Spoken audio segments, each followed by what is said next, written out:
একটা পার্ট, বায়োটেকনোলজির যে পুরো চ্যাপ্টারটা আছে পুরোটাই মানে এক্সপেরিমেন্টাল বেসড একটা চ্যাপ্টার পুরোটাই। তো এখানে ফার্স্ট যেটা আসবে সেটা হচ্ছে animal cell culture. Animal cell culture মানে হচ্ছে এখানে যখন আমি কোনো অ্যানিমালের বা মানে কোনো সেলকে আমি কালচার করব বলতে সেলকে তার কোয়ান্টিটিতে বাড়াবো আমি, সেটাকে বলা হয় কালচার। কালচার কিভাবে করা হয়? কালচার করা হয় কালচার মিডিয়ামে রেখে। তখন সেই জিনিসটাকে বলা হয় ইনভলভস ইন ইনভিট্রো মেনটেনেন্স। তো বায়োটেকনোলজির এই পার্টগুলো পুরোটাই ইনভিট্রো ভাবে হয়, মানে পুরোটাই ল্যাব বেসড, পুরোটাই একটা ল্যাবরেটরির মধ্যেকারে করা হয়। তো যেখানে কিছু কন্ডিশনস থাকে, যেরকম এনভায়রনমেন্টাল কন্ডিশন একটা থাকে, প্লাস টেম্পারেচার রেগুলেশন, এরকম কিছু কিছু ফ্যাক্টরসও সেখানে নির্ভর করে বায়োটেকনোলজির ক্ষেত্রে। তো এই কন্ট্রোলটা থাকে হচ্ছে তোমার অ্যানিমালস, মানে এই যে ব্যাপারটা, এটা একটা সেল কালচার আছে তো যেটা কিরকম ভাবে হয়, যেটা মাইক্রোবিয়াল কালচারও হতে পারে, মাইক্রোবিয়াল সেলসও হতে পারে, নর্মাল সেল মানে মাইক্রোবিয়াল সেলস বলতে মানে ইউগ্লিনা প্রোটোজোয়া যে মাইক্রোবিয়াল যে সেলস গুলো আছে, ব্যাকটেরিয়া, এদের কালচার করা হতে পারে। অ্যানিমাল সেলস আছে তাদের কালচার করা হতে পারে। আর এর জন্য কি লাগে? রিকোয়ার কমপ্লেক্স মিডিয়া, কিছু মিডিয়া লাগে, আর সেন্সিটিভ, আর highly sensitive to environmental changes. এরা এনভায়রনমেন্টাল চেঞ্জেসের যেহেতু এদেরকে ল্যাবরেটরিতে আর্টিফিশিয়ালি মেড করা হয়, তো এনভায়রনমেন্টাল একটা বড় ফ্যাক্টর। তো মেইন যে এবারে আসি মেইন জিনিসটায়, তো এই যে সেল কালচার, এই সেল কালচার বেসিক্যালি দু ধরনের হয়, একটা প্রাইমারি সেল কালচার, একটা secondary cell culture. Primary cell culture মানে হচ্ছে যখন কোনো পেরেন্টাল টিস্যু থেকে যখন কোনো সেলটাকে কালচার করা হয়, সেটাকে বলা হয় প্রাইমারি সেল কালচার। তো এখানে কি বলছে? Cell isolated directly from parental tissue, সেটা মেকানিক্যাল হতে পারে, এনজাইমেটিক ডিসোসিয়েশন হতে পারে। মেকানিক্যাল মানে আমি ওটাকে মানে সেলটাকে কেটে নিয়ে নিলাম। এনজাইমেটিক ডিসোসিয়েশন মানে আমি থ্রু কোনো এনজাইম, যেরকম ট্রিপসিন, কোলাজিনেস, এদের দিয়ে সেলটাকে আমি আলাদা করলাম, সেটা হতে পারে, যেটা অবভিয়াসলি ইনভিভোতে হচ্ছে। আর একটা হয় সেকেন্ডারি কালচার। সেকেন্ডারি কালচারটা কি বলা হয়? সেকেন্ডারি কালচারটা প্রাইমারি কালচার থেকে যে নতুন যে সেলের একটা লিনিয়েজ তৈরি হবে, সেটাকে বলা হবে সেকেন্ডারি কালচার। এই সেকেন্ডারি কালচার দুটো টাইপ হয়, একটা হয় ফাইনাইট সেল লাইন, একটা হয় continuous or immortalise cell line. Finite cell line মানে হচ্ছে যে সমস্ত সেলগুলোর ক্ষেত্রে হেফলিক লিমিটটা দেখা যায়। এবারে what is Hayflick limit? Hayflick limit is the total divisions of cells in their lifetime or life cycle. মানে একটা সেল কতবার ডিভাইড করতে পারে? দেখা যায় একটা সেল, নর্মাল সেল ডিভিশন করতে পারে 40 to 60 divisions in a life time, মানে একটা সেল থেকে মানে ভেঙে মানে 40 বার এই ডিভিশনটা করতে পারে। কিন্তু কন্টিনিউয়াস আর ইমমর্টালাইজ সেল লাইন আছে। কন্টিনিউয়াস আর ইমমর্টালাইজ সেল লাইন মানে হচ্ছে যে সমস্ত সেল লাইনরা কখনো থামে না। থামে না বলতে সবসময় সেলগুলো স্পন্টিনিউয়াসলি ডেভেলপ করতে থাকে।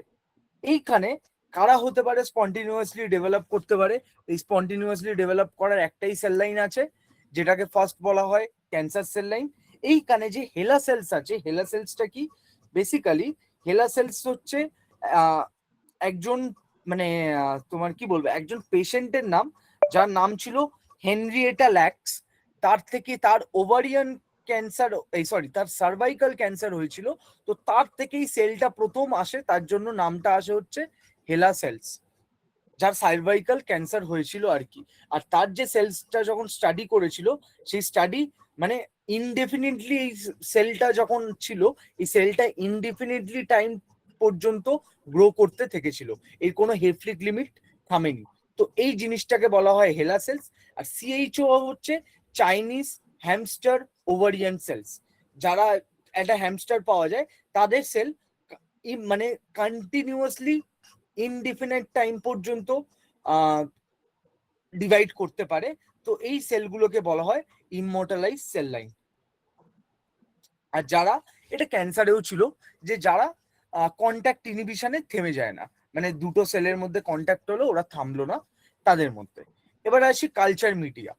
কালচার মিডিয়াতে কি কি আছে? কালচার মিডিয়া বেসিক্যালি যে কোন এই সেলগুলোকে বাড়ানোর জন্য, মানে এই সেলগুলোকে গ্রো করানোর জন্য কিছু স্পেসিফিক ধরনের মিনারেলস বা মেটেরিয়ালস রিকোয়ার্ড।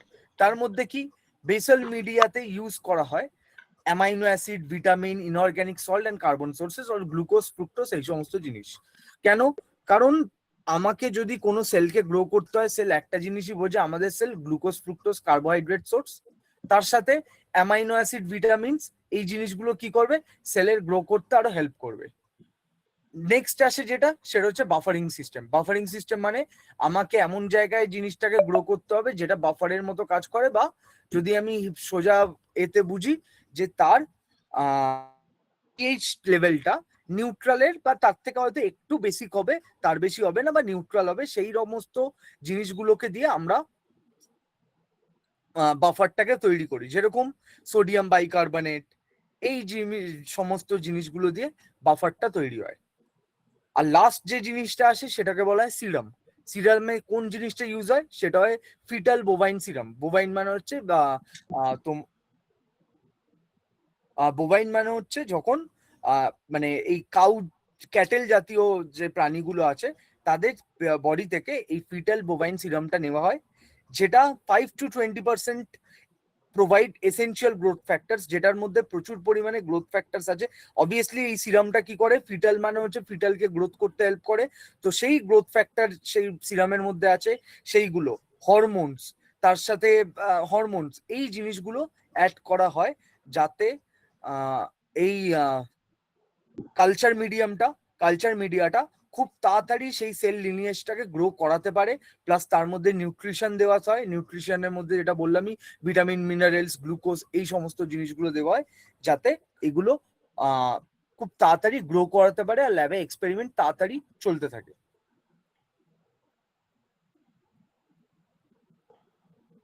আচ্ছা, এই পর্যন্ত কারোর কোনো ডাউট এই সেল কালচারের এই যে মানে এই কালচার মিডিয়া পর্যন্ত?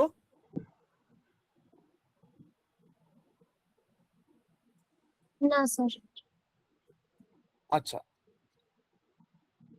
এইবারে আসছে expressing cold clone genes in mammalian sales.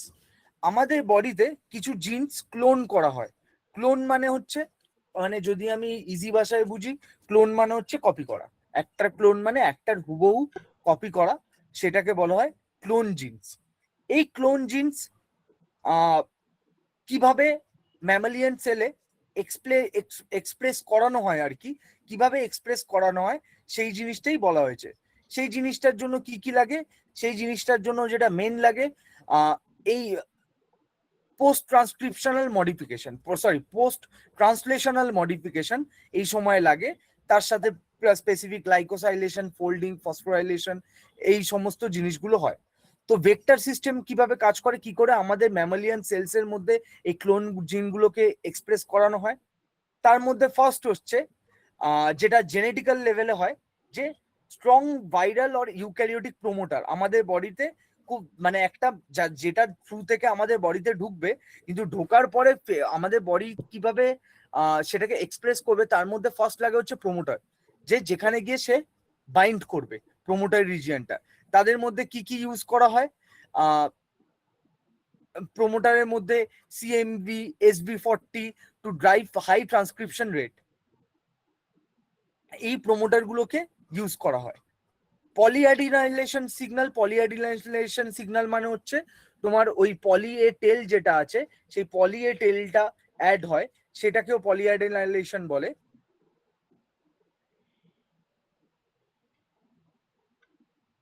হ্যাঁ, পলিঅ্যাডিনাইলেশন বলে। এখানে SV40 যেটার কথা বলা হচ্ছে, SV40 মানে হচ্ছে সিমিয়ান ভ্যাকুওলেটিং ভাইরাস 40। এটা একটা ভাইরাল প্রোমোটার, যেটা আমাদের বডিতে ইনপুট করা হয়।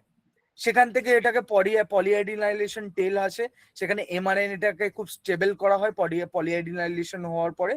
আর নেক্সট হচ্ছে সিলেক্টেবল মার্কার। এই সিলেক্টেবল মার্কারটা খুব ইম্পর্টেন্ট। সিলেক্টেবল মার্কার মানে হচ্ছে যে সমস্ত সেলে এই যে ধরো আমি কোনো জিন ট্রান্সফার করছি বা কোনো জিনকে আমি মানে ট্রান্সফার করছি, সে এক্সপ্রেস করবে কি করবে না সেটা পরের কথা, আমি একটা জিনকে ট্রান্সফার করলাম, কিন্তু তাকে আমাকে বুঝতে হবে যে সেই সেলগুলো সেই জিনটাকে টেক করেছে না সেই সেলগুলো জিনটাকে ইনপুট করেনি, সেখান থেকে জিনটা মানে তার বডিতে ঢোকেনি আর কি, সেলগুলো বডিতে ঢোকেনি। তো তার জন্য কি করা হয়, কিছু মার্কার দেওয়া হয়, মানে আমরা যেরকম বইয়ের মধ্যে ইম্পর্টেন্ট লাইনগুলো মার্ক করি সেরকমই কিছু মার্কার দেওয়া হয়, সেই মার্কার দিয়ে সেই জিনিসটাকে মার্ক করা হয় যাতে মানে আমরা শিওর হতে পারি যে একদম কনফার্মলি সেলগুলোর মধ্যে যে যে যে জিনটা আমি দেবার চেষ্টা করছিলাম সেই জিনটা আমি সেলগুলোর মধ্যে ইনপুট করতে পেরেছি। তো এর জন্য সবচেয়ে বেশি যেগুলো ইউজ হয় সেগুলো হচ্ছে অ্যান্টিবায়োটিক্স, যেরকম নিওমাইসিন, পিউরোমাইসিন, তোমার স্ট্রেপ্টোমাইসিন, অ্যাম্পিসিলিন, এই সমস্ত জিনিসগুলোকে ইউজ করা হয়। মানে কিরকম ভাবে, যদি আমি আরো একটুখানি ডিটেলসে বলি, যে ধরো আমি একটা ব্যাকটেরিয়া বা এর মধ্যে আমি একটা অ্যাম্পিসিলিন রেজিস্ট্যান্স জিন আমি ইনপুট করলাম। অ্যাম্পিসিলিন একটা অ্যান্টিবায়োটিক্স ব্যাকটেরিয়াকে কিল করতে পারে। আমি অ্যাম্পিসিলিন একটা কলোনিতে অ্যাম্পিসিলিন রেজিস্ট্যান্স দিলাম, একটা কলোনিতে স্ট্রেপ্টোমাইসিন রেজিস্ট্যান্ট দিলাম, একটাতে ক্যানামাইসিন রেজিস্ট্যান্ট দিলাম, এইভাবে দিতে থাকলাম। তো এবার আমাকে টেস্টিং করতে হবে যে ওরা সত্যিকারের অ্যাম্পিসিলিনের রেজিস্ট্যান্ট হয়েছে কিনা।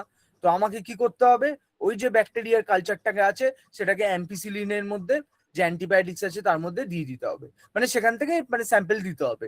যদি ব্যাকটেরিয়া কালচার বেঁচে যায় তার মানে অ্যাম্পিসিলিন রেজিস্ট্যান্ট জিন তার বডি থেকে অ্যাম্পিসিলিন রেজিস্ট্যান্ট প্রোটিন তৈরি করছে যেটা অ্যাম্পিসিলিনকে কাউন্টার করছে, তার জন্য ওরা বেঁচে আছে।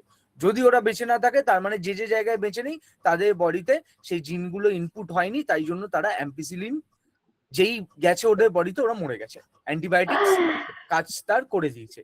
এই জিনিসটাকে বলা হয় সিলেক্টেবল মার্কার, যেটাকে অ্যাজ এ এই মানে নিওমাইসিন, তোমার স্ট্রেপ্টোমাইসিন, অ্যাম্পিসিলিন, টেট্রাসাইক্লিন, ক্যানামাইসিন, এই নামগুলো কদিন মানে এরপরে আসবে, এই নামগুলোকে অ্যাজ এ সিলেক্টেবল মার্কার হিসাবে ইউজ করা হয়।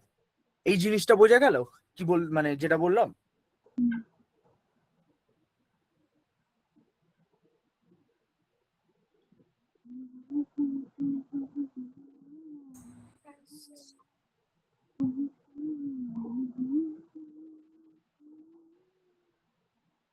আচ্ছা, এইবারে আসছে এই মেথডস অফ জিন ডেলিভারি। মেথডস অফ জিন ডেলিভারি মানে হচ্ছে কি করে একটা জিনকে ট্রান্সফার করা হয়। ফার্স্ট আসছে ট্রানজিয়েন্ট ট্রান্সফেকশন, আর একটা হয় স্টেবল ট্রান্সফেকশন।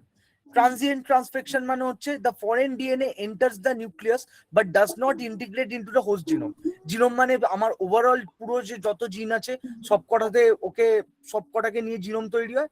তো ট্রানজিয়েন্ট মানে হচ্ছে যখন ফরেন ডিএনএ কিছু স্পেসিফিক সেলসে গিয়ে সেখান পর্যন্তই তার মানে বাইন্ডিংটা করে নিতে পারে, মানে তার স্পেসিফিক সেল পর্যন্ত গিয়ে তার বাইন্ডিংটা কি বলবো, মানে ওই পর্যন্তই বাইন্ডিং করতে পারে আর কি, পুরো হোল জিনোমে সে বাইন্ডিং করতে পারে না, সেটাকে বলা হয় ট্রানজিয়েন্ট। আর স্টেবল ট্রান্সফেকশন মানে হচ্ছে foreign DNA ইন্টিগ্রেটস permanently into the host genome. যদি কোনো ক্ষেত্রে দেখা যায় যে পার্মানেন্টলি যে জিনটাকে দেওয়া হয়েছিল সে পার্মানেন্টলি বডির মধ্যে প্রত্যেকটা সেলের মধ্যে গিয়ে হোস্ট জিনোমের মধ্যে গিয়ে বাইন্ড করে নিয়েছে, তাহলে হবে স্টেবল। আর যদি দেখা যায় যে না, সেটা পার্মানেন্টলি করতে পারেনি, সেটা কিছু পরিমাণে টেম্পোরারিলি এক্সপ্রেশন শো করছে, তাদের ক্ষেত্রে দেখা যায় হচ্ছে ট্রানজিয়েন্ট। যেরকম এদের ক্ষেত্রে এক্সপ্রেশন হয় হাই কিন্তু টেম্পোরারি হয়, যেহেতু অল্প একটা জায়গায় এরা সেটেল করে যায় আর কি। যেরকম lost after a few cell division, ওই সেলগুলো ডিভিশন হওয়ার পরে পরে কিছু সেল ডিভিশনের পরে ওটা আর এগোতে পারে না। স্টেবল মানে হচ্ছে যেটা লং টার্ম প্রোডাকশন, লং টাইমও বেশি লাগে, কিন্তু এটা কি স্টেবলের ব্যাপারটা কি, এটা পুরো বডির জিনোমে ডিস্ট্রিবিউট করে যায়। এই জিন ডেলিভারি গুলো কিভাবে করা হয়, একটা হয় কেমিক্যাল, একটা হয় ফিজিক্যাল, আর একটা হয় ভাইরাল। কেমিক্যাল মেথড মানে হচ্ছে যে সমস্ত মেথডে লাইপোফেকশন যেরকম আসছে, লাইপোফেকশন মানে হচ্ছে লাইপোজোম, আমরা সেলের মধ্যে পড়েছি লাইপোজোম, একটা লিপিড ক্যাপসুল টাইপ, যার মধ্যখানে ডিএনএটাকে বডির ভেতরে পাঠানো হয় ওই লাইপোজোমের থ্রু দিয়ে, মানে লাইপোজোমকে অ্যাজ এ কাভার হিসাবে ইউজ করা হয় ক্যাপসুলের মতো, তার মধ্যখানে ডিএনএটা থাকে, সেটাকে বডির মধ্যে দিয়ে, মানে সেটাকে বডির মধ্যে ইনপুট করানো হয়।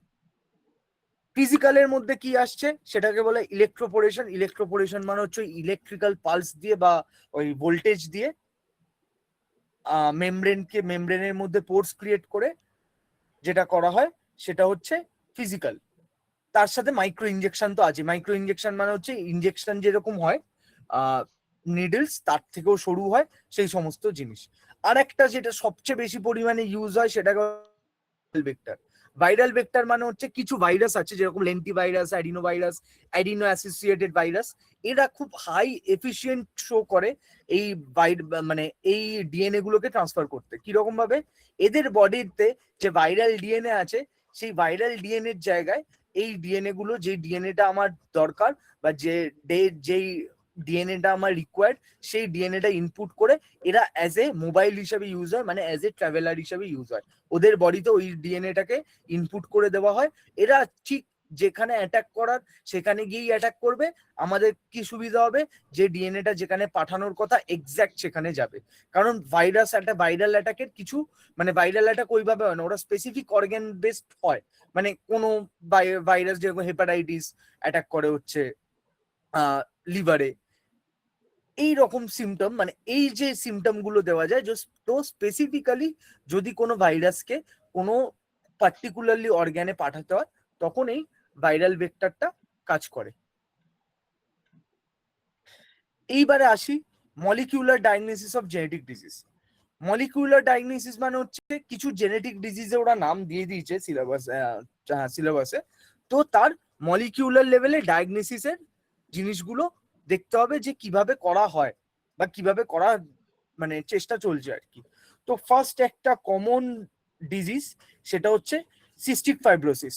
সিস্টিক ফাইব্রোসিস কি? একটা অটোসোমাল রিসেসিভ ডিসঅর্ডার, যেটা মিউটেশন হয় সিএফটিআর জিনের, যেটা নাম হচ্ছে cystic fibrosis transmembrane conductance regulator জিন, যেটা ক্রোমোজোম 7 এ থাকে। তো the most common mutation is delta F508, a 3 base pair deleting losing a phenyl alanine residue। এই যে মিউটেশনটা হয় তাতে এই ডেল্টা F508 বলে যে রিজিয়নটা আছে সেখানে 3টে বেস পেয়ারের ডিলিশন হয়ে যায়, যার ফলে ফেনাইল অ্যালানিন যে অ্যামাইনো অ্যাসিডটা আছে সেইটা তৈরি হতে পারে না। ডায়াগনস্টিক অ্যাপ্রোচ কি? ফার্স্ট এটাকে খুঁজে, মানে এটাকে বেসিক্যালি ডায়াগনোস করা হয় পিসিআর বা জেল ইলেকট্রোফোরেসিস দিয়ে, তারপরে হেটারোডুপ্লেক্স অ্যানালিসিসও করে। এইখানে কি বেসিক্যালি কি করা হয় সেটা হচ্ছে এই ডেল্টা F508 যে মিউটেশনটা হয়, যে 3 বেস পেয়ার ডিলিশনটাকে হয়, সেটাকে খুঁজে বার করা হয় বেসিক্যালি, মানে খুঁজে বার করা হয় তো অবভিয়াসলি। আর তার সাথে যেহেতু জেল ইলেকট্রোফোরেসিসে কি করা হয়, যে ডিএনএটা আসে সেই ডিএনএটাকে ছোট ছোট টুকরো করা হয়, সেই ছোট ছোট ডিফারেন্ট সাইজের টুকরো হয়, সেখান থেকে সেটাকে দেখা হয় যে বেস পেয়ারটা কতগুলো আছে। যেরকম ওয়াইল্ড টাইপের বেস পেয়ার হয় 101, এখানে যে মিউটেন্ট আছে তার বেস পেয়ার হচ্ছে 98। মিউটেন্ট মানে হচ্ছে যা সিস্টিক ফাইব্রোসিস আছে সেখানে হওয়ার কথা অ্যাকচুয়ালি 98 এর জায়গায় 101, 3টে বেস পেয়ার কমে গেছে। তো তার জন্য এটা থেকে ধরা হয় আর কি সিস্টিক ফাইব্রোসিস এর একটা হয়েছে। আর আবার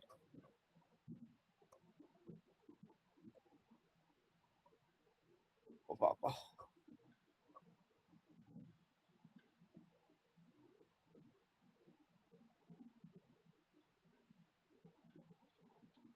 তার থেকে ধরা হয় স্পেসিফিক্যালি যে এই সিস্টিক ফাইব্রোসিসটা হয়েছে।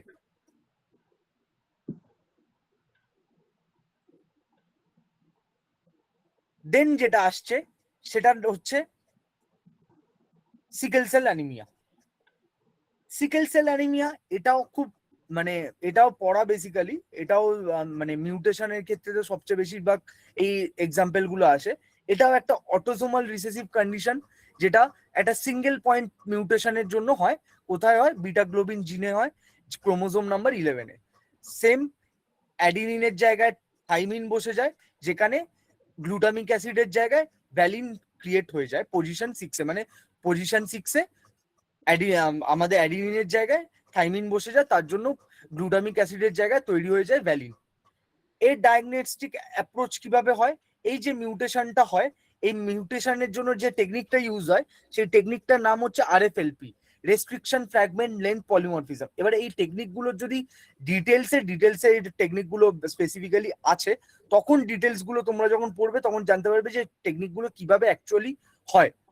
তো ডায়াগনস্টিক অ্যাপ্রোচে আরএফএলপি হয়, যেখানে রেকগনিশন সাইট হিসাবে ইউজ হয় MST2 বলে একটা এনজাইম। যেটা ওয়াইল্ড টাইপ অ্যালিল আছে তাদের এই MST2 এনজাইম কি করে, তোমার এই ক্লিপড ইনটু স্মলার ফ্র্যাগমেন্টস, মানে এই যে যাদের নর্মালদের তাদের ছোট ছোট ফ্র্যাগমেন্টসে এই MST2 এনজাইমটা ভেঙে দেয়। কিন্তু সিকেল সেল অ্যানিমিয়ার ক্ষেত্রে দেখা যায় এটা আনক্লিভ থাকে, সেটাকে ভাঙতে পারে না। তার জন্য যখন এটাকে পিসিআর এ করা হয়, পলিমারেজ চেইন রিঅ্যাকশনে, আর তার পিসিআর জেল মানে এরপরে সেম জিনিস জেল ইলেকট্রোফোরেসিস করা হয়, তখন এই ছোট ছোট ফ্র্যাগমেন্টে আর ভাঙা যাবে না।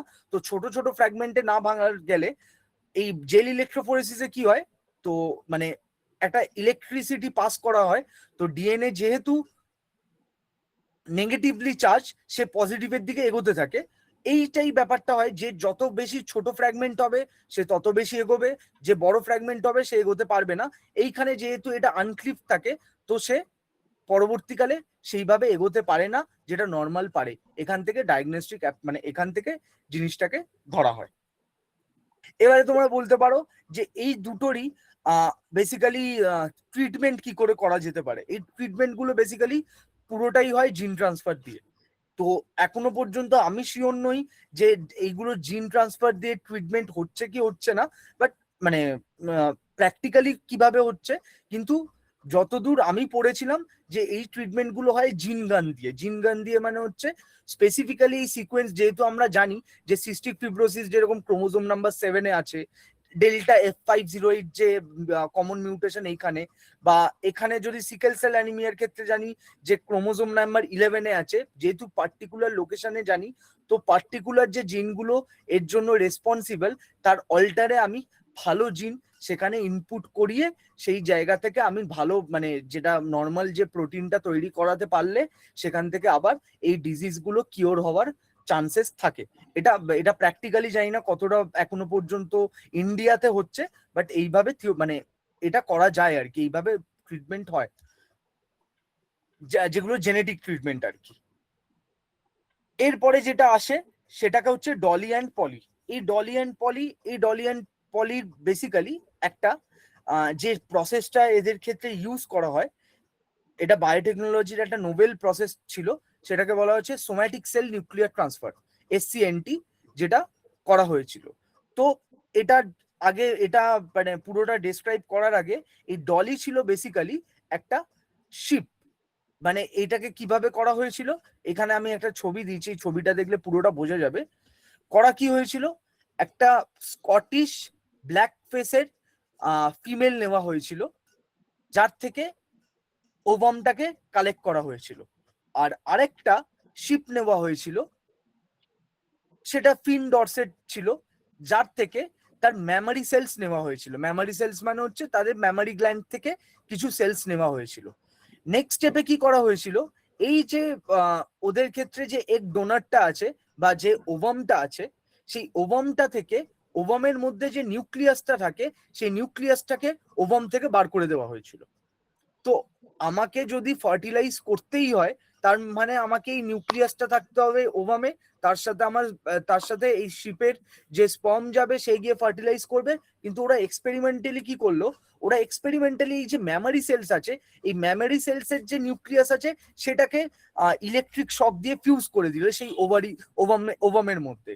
তার মানে ওভামটা হয়ে গেল ইউনিউক্লিয়েট, ওভামের মধ্যে যে নিউক্লিয়াস ছিল সেটাকে আউট করে দিল, মেমারি সেলের মধ্যে যে নিউক্লিয়াস আছে যার মধ্যে ডিএনএ আছে সেটাকে ইনপুট করে দিল combined cells with using the electric shock. সেই ইলেকট্রিক শক দেওয়ার পরে হয়ে গেল সেটা ফার্টিলাইজ। তারপরে সেখান থেকে তৈরি হলো ব্লাস্টোসিস্ট থেকে সে মানে ব্লাস্টোসিস তৈরি হলো, ব্লাস্টোসিস মানে মরুলা ব্লাস্টুলা স্টেজে গেল, সেখানেও ডেভেলপমেন্ট করলো।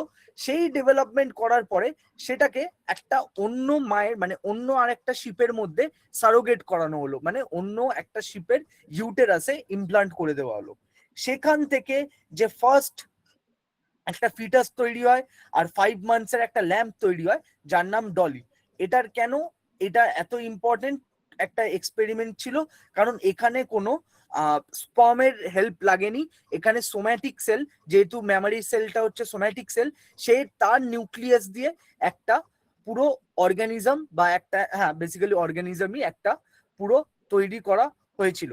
এইটাকে বলা হয় সোম্যাটিক সেল নিউক্লিয়ার ট্রান্সফার। এটা খুব ইম্পর্টেন্ট একটা টপিক এই এই জিনিসটা। তো সিগনিফিকেন্স কি বলছে, এটা 1996-এ একটা হয়েছিল, দ্য প্রুফ অফ টোটিপোটেন্সি, যে একটা মানে এই যে তোমার তোমাদের প্রবাবলি আমি ওই ডেভেলপমেন্টাল বায়োলজিতে টোটিপোটেন্ট ইউনিপোটেন্ট প্লিউরিপোটেন্ট ওটা পড়িয়েছিলাম, ঠিক মনে পড়ছে না। তো এটা হচ্ছে ওই টোটিপোটেন্সি সেলের ক্ষেত্রে, যে দেখা যাচ্ছে the first male mammal cloned from an adult somatic cell. It proved that differentiated adult nuclei retain all genetic information required to build an entirely new organism. মানে যেখানে একটা নিউক্লিয়াস, যেটা মানে সোম্যাটিক সেল নিউক্লিয়াস, যেটা একটা নতুন organism তৈরি করছে। মেথোডোলজি যেটা আমি বললাম, ফার্স্ট আছে নিউক্লিয়ার ডোনার, যেখানে মেমারি গ্ল্যান্ড থেকে সেলটা নেওয়া হচ্ছে। সাইটোপ্লাজমিক ডোনার কার কি নেওয়া হচ্ছে, যেটা হচ্ছে আনফার্টিলাইজড উসাইট, যেখান থেকে সেটাকে ইনিউক্লিয়েটেড করা হচ্ছে। যে যার থেকে নেওয়া হয়েছিল সেটা হচ্ছে স্কটিশ ব্ল্যাকফেস বলে ওই ল্যাম্পটার নাম, এই ল্যাম্প বলছি শিপটার নাম। দেন ফিউশন করানো হয় হচ্ছে ইলেকট্রিক পালসেস দিয়ে, তারপরে ইমপ্লান্টেশন করানো হয় হচ্ছে সারোগেট মার্ডার। তার মধ্যে যেটা হচ্ছে Dolly was the genetically identical to the Finn Dorset nuclear donor, মানে যার থেকে এই ফিন ডরসেট মানে এই যে ডোনারটা যে দিয়েছিল তার পুরো এক্সাক্ট কপি ও তৈরি হয়। এটা থেকে এটা একটা এক্সপেরিমেন্ট হয়েছিল যেটা হচ্ছে ডলির ক্ষেত্রে। আর পলিও একটা শিপ, সেটাকে একটা ট্রান্সজেনিক ক্লোনিং হিসাবে ইউজ করা হয়েছিল। সেটা বেসিক্যালি কি হয়েছিল, এটাও এক মিনিট, এটাও basically somatic cell nuclear transfer দিয়েই তৈরি করা হয়েছিল। এটা জেনেটিক্যালি ইঞ্জিনিয়ার, বাট এইটা পুরো মানে তোমার শিপ তৈরি করা হয়নি। এখানে কি করা হয়েছিল, হিউম্যান জিন যেটা আমাদের ফ্যাক্টর 9, ফ্যাক্টর 9 কে প্রবাবলি ক্রিসমাস ফ্যাক্টর বলে, প্রবাবলি হ্যাঁ ফ্যাক্টর 9 কে বলে হয় ক্রিসমাস ফ্যাক্টর। এই ক্রিসমাস ফ্যাক্টরটাকে ওদের যে মিল্ক আছে সেই মিল্কের মধ্যে ওদের ইমপ্লান্ট করানো হয়েছিল, মানে এই জিনটা ওদের মধ্যে ইমপ্লান্ট করানো হয়েছিল। তো এই ফ্যাক্টর 9 এর প্রবলেম, ফ্যাক্টর 9 কি আমাদের ব্লাড ক্লটিং এ হেল্প করে, যাদের হিমোফিলিয়া বি থাকে তাদের এই ফ্যাক্টর 9টা থাকে না। তো এদের মিল্কের মধ্যে যেহেতু আমাদের এই ফ্যাক্টর 9 ডিএনএটা, এই ফ্যাক্টর 9 জিনটা এদের বডিতে হিউম্যান জিনটা ইমপ্লান্ট করা হয়েছিল, তো তার ফলে ওদের বডি থেকে যে মিল্ক প্রডিউস হচ্ছিল তার মধ্যে হিউম্যান ফ্যাক্টর 9টা থাকছিল। এতে সুবিধা কি হয়েছিল, এতে সুবিধা এটা হয়েছিল যাদের বডিতে হিমোফিলিয়া বি যারা পেশেন্ট, যাদের বডিতে অ্যাকচুয়ালি এই ফ্যাক্টর 9টা প্রেজেন্ট নেই, তাদের ক্ষেত্রে এই ফ্যাক্টর 9 বাইরে দিয়ে গিয়ে বডিতে ক্লটিং, এই যে ব্লাড যে কোয়াগুলেশন বা ক্লটিং এর যে প্রসেসটা, সেইখানটায় কিছুটা হেল্প হয়েছিল আর কি, সেখানে কিছুটা হেল্প হয়েছিল। তো এটা গেল হচ্ছে পলিদাশিপ। তো এই পর্যন্ত কারোর কোনো কোয়েশ্চেন এত এই ডিরেক্ট মানে এই মলিকিউলার ডায়াগনোসিস থেকে?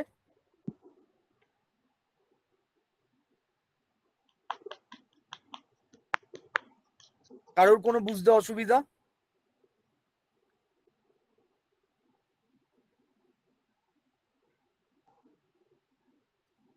না স্যার। সবাই বোঝা গেছে আশা করছি, কারোর কোনো ডাউট নেই?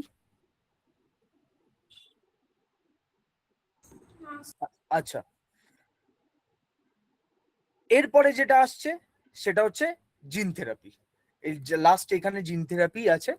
জিন থেরাপি মানে হচ্ছে একটু আগে যেটা যে জিনিসটার কথা আমি বলছিলাম, যে যখন জিনগুলোকে মানে যাদের বডিতে কোনো রকম জিন এই কিছুদিন আগে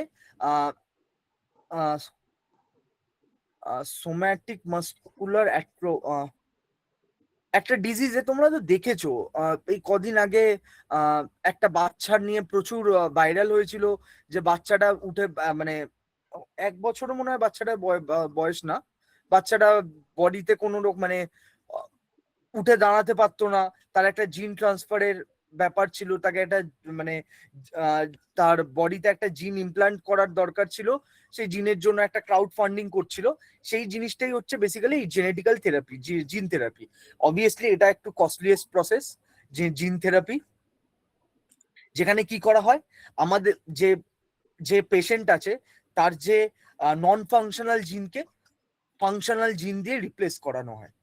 তো এখানে দুভাবে, মানে এবারে এই ফাংশনাল জিনকে কিভাবে করা হয় বডিতে মানে ইন্ট্রোডিউস করানো হয়, একটা হচ্ছে এক্স ভিভো, একটা হচ্ছে ইন ভিভো।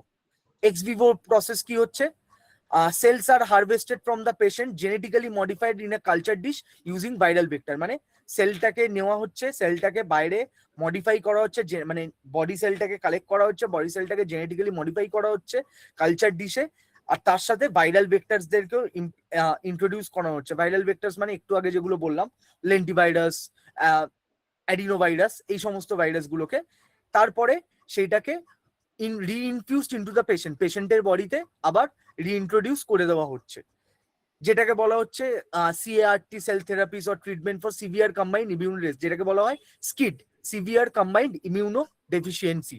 এই ক্ষেত্রে এই এক্স ভিভো টেকনিকটাকে ইউজ করা হয়। আর ইন ভিভো টেকনিক মানে হচ্ছে একদম জেনেটিক যে মেটেরিয়ালটাকে আমি বাইরে আমি জেনেটিক মেটেরিয়ালটাকে নেব, নিয়ে বাই জিন গান বা ওই adeno virus, adeno associated virus, এদেরকে দিয়ে বা ডিরেক্ট আমি বডিতে ইনজেক্ট করে সেটাকে পেশেন্টের বডিতে যে টার্গেট স্পেসিফিক টিস্যু, মানে যে স্পেসিফিক টিস্যুকে টার্গেট করে তার মধ্যে জিনটাকে পৌঁছে দেবে। যেরকম subretinal injection for certain forms of blindness, যারা চোখে দেখতে পায় না তাদের ক্ষেত্রে এই সাবরেটিনাল ইনজেকশনটা দেওয়া হয়। কোর মেকানিজম কি, এদের কোর মেকানিজমে আসছে জিন অগমেন্টেশন থেরাপি। জিন অগমেন্টেশন থেরাপি মানে হচ্ছে used for loss of function mutations, a functional copy of gene is added to supply this missing protein। যাদের ক্ষেত্রে লস অফ ফাংশন মিউটেশন দেখা যায়, মানে যে মিউটেশনের জন্য ফাংশনটা লস হয়ে গেছে, তাদের ক্ষেত্রে ওই ফাংশনাল কপির যে জিনটা আছে সেটাকে বডিতে ইন্ট্রোডিউস করানো হয়, সেখান থেকে ফাংশনাল প্রোটিন তৈরি হবে, সেই মানুষটা ঠিক হয়ে যাবে। লাইক এডিএ, মানে যেটাকে আমরা বলি অ্যাডিনোসিন ডিঅ্যামাইনেস যে আছে, তাদের ক্ষেত্রে যে ডেফিসিয়েন্সি যেটা হয় সেটাকে ঠিক করানো হয়। জিন ইনহিবিশন বা নকডাউন, জিন ইনহিবিশন মানে হচ্ছে কোনো একটা ডমিনেন্ট নেগেটিভ জিন মানে জিনটা অলরেডি ডমিনেন্ট কিন্তু বডিতে ইম্প্যাক্ট ফেলছে নেগেটিভলি, তাদের ক্ষেত্রে কি করা হয়, বা কোনো জিন হয়তো গেইন অফ ফাংশন মিউটেশন হয়েছে, বা কোনো জিনের মানে মানে এমন একটা পাওয়ার এসে গেছে যেটা আমার বডির ক্ষেত্রে দরকার নেই, তাদের ক্ষেত্রে কি করা হয়, তাদের ক্ষেত্রে জিন ইনহিবিশন, মানে জিনটাকে এক্সপ্রেস করানো থেকে স্টপ করা, আর জিনটাকে নকডাউন মানে হচ্ছে জিনটাকে কমপ্লিটলি ব্লক করে দেওয়া, যাতে পরবর্তীকালে জিনটা থেকে কোনোভাবে ট্রান্সলেশন হয়ে কোনো রকম প্রোটিন তৈরি না হতে পারে। এই knockdown, knock in, knock out, এই জিনিসগুলো পরবর্তীকালে মানে এই সিলেবাসে আসবে। আর জিনোম এডিটিং এখন খুব একটা জেনেটিক্সের বিশাল মানে কি বলবো, নোবেল একটা রিসার্চ, যার জন্য তোমার নোবেল পেয়েছে অ্যাকচুয়ালি, সেটা হচ্ছে ক্রিসপার ক্যাস9 হচ্ছে একটা মলিকিউলার সিজার, যেটা দিয়ে মানে ডিএনএ এর মধ্যে কাটা ডিএনএ এর মধ্যে অনেক রকম ভাবে এই কাটা ছেঁড়া করা যায়, যেটাকে প্রিসিশন মানে প্রিসাইজ ভাবে ডিএনএ এর মধ্যে সার্জারি করা যায়, সেটা হচ্ছে এই ক্রিসপার-ক্যাস9 একটা টেকনিক যেটা ইউজ করা হয়। তার সাথে কি আছে, জিঙ্ক ফিঙ্গার নিউক্লিয়াস, ট্যালেন্টস ভায়া হোমোলজি ডিরেক্ট রিপেয়ার পাথওয়েজ, এরকম কিছু পাথওয়ে আছে, বাট মেইন যেটা সেটা হচ্ছে ক্রিসপার-ক্যাস9 একটা টেকনিক ইউজ করা হয় জিনোম এডিটিং এ, মানে কারোর জিনোমের যদি জিনে কোনো প্রবলেম, জিনোমে কোনো প্রবলেম থাকে, সে সেখান থেকে ক্রিসপার-ক্যাস9 টেকনিক দিয়ে সেখান থেকে যে প্রবলেমেটিক জিন আছে সেটাকে বাদ দিয়ে নতুন জিন ইমপ্ল্যান্ট করা, মানে মলিকিউলার সিজার এর মতো কাজ করে সেটাকে ইমপ্ল্যান্ট করানো যায়। এটা হলো জিনোম এডিটিং। তো পুরো টপিকটা এটাই ছিল। তো এখান থেকে কারোর কোনো কোয়েশ্চেন?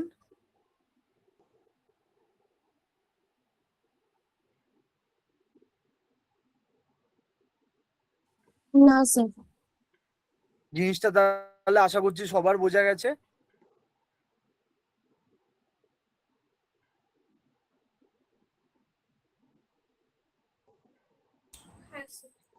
আচ্ছা, ঠিক আছে। আজকে এই পর্যন্তই থাকবে। আবার নেক্সট দিন আর বায়োটেক আমরা শুরু করবো না। বায়োটেকের আমার এই একটাই টপিক ছিল। নেক্সট দিন প্রবাবলি আমরা নিউরোবায়োলজি শুরু করতে পারি। আমি ওটা তখন দেখা যাবে কোনটা শুরু করবো। ঠিক আছে, তোমরা তাহলে লিভ করতে পারো। আমি এটা কিছুক্ষণের মধ্যে গ্রুপে পাঠিয়ে দিচ্ছি।